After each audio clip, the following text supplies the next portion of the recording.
Čaute, zdravím z Vlhsaky, vítam vás pri Urbexe, ktorý už nikto nečakal. Že ja ešte vydám nejaké video z Urbexu, ale je to tu. Máme pre vás nejaké novinky, v podstate vás sa to ani tak netýka, týka sa to mňa. YouTube mi poslal, že vlastne končí so mňou partnerstvo, keďže podľa jeho slov môj obsah je málo autentický a rozviazal som ňu ako keby partnerstvo, čiže to je poďakovanie. YouTube mi dal takéto poďakovanie za to, že 10 rokov som pridával, si myslím, že najautentickejšie videá, aké vôbec môžu byť. Autenticita je to, na čo som ja vsádzal. Všetky moje videá boli stále autentické a nikdy som si nič nevymýšľal, ako niektorí autori, že napríklad TV Twix, že vlastne celá ich tvorba je o takzvaných ojeboch, hej, že len ojebujú malé deti a tak.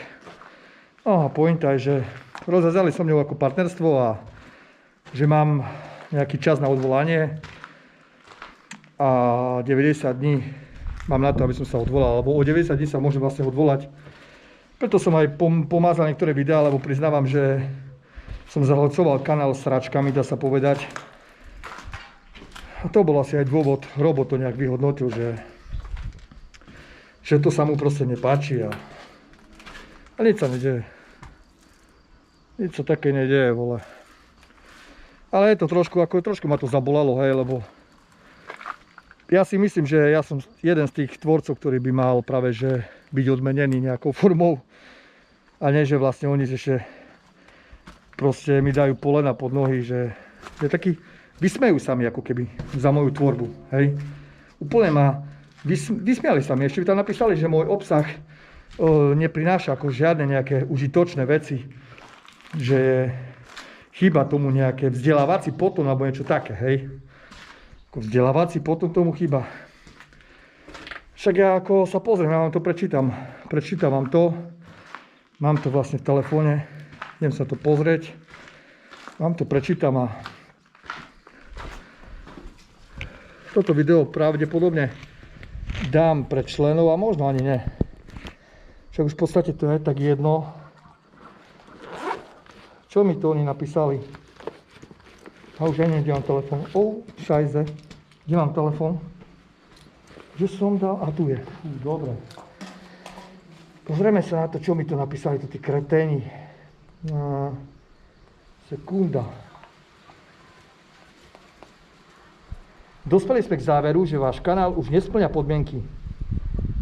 Po kontrole vášho kanála pomocou automatických systémov a kontrolórov sme zistili, že nedodržiavate pravidla kanálov na YouTube. Dôvod, spätná väzba kontrolou, neautentický obsah. Dobre, no. A to znamená, že obsah, ktorý vyzerá ako hromadne vytvorený alebo opakujúci sa, ale ktorého cieľom je zvýšiť počet zhliadnutí bez významného vzdelávacieho či iného prínosu. Poznámka vaše. Dobre, môže byť. Najprv som si myslel, že problém je ten, že vlastne ty, keď pridáš video, ja som ešte z toho videa potom ešte urobil aj short. Myslel som si, že v tom je problém, že vlastne ty, keď pridáš na hlavný kanál video a z toho posle vystrihneš shorty, že ako duplicitný obsah, niečo také, vieš. Po kontrole vášho kanála pomocou automatických systémov nedodržiavam pravidlá. Váš kanál môžem sa odvolať, ak si myslím, že urobili oni chybu.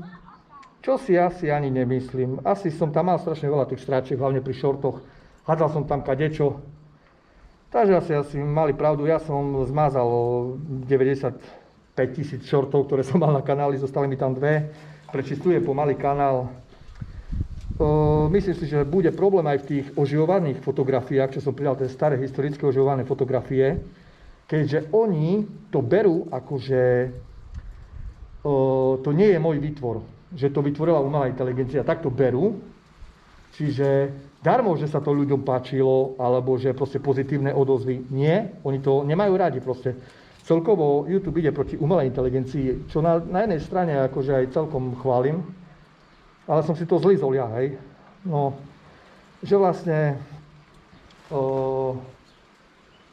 teraz riešim takú ako fakt dilemu. Ja sa o tých 90 dní môžem odvolať, ale je tam možnosť, že keď sa odvolám a to neprejde, tak už proste som skončil na dobro u nich, hej.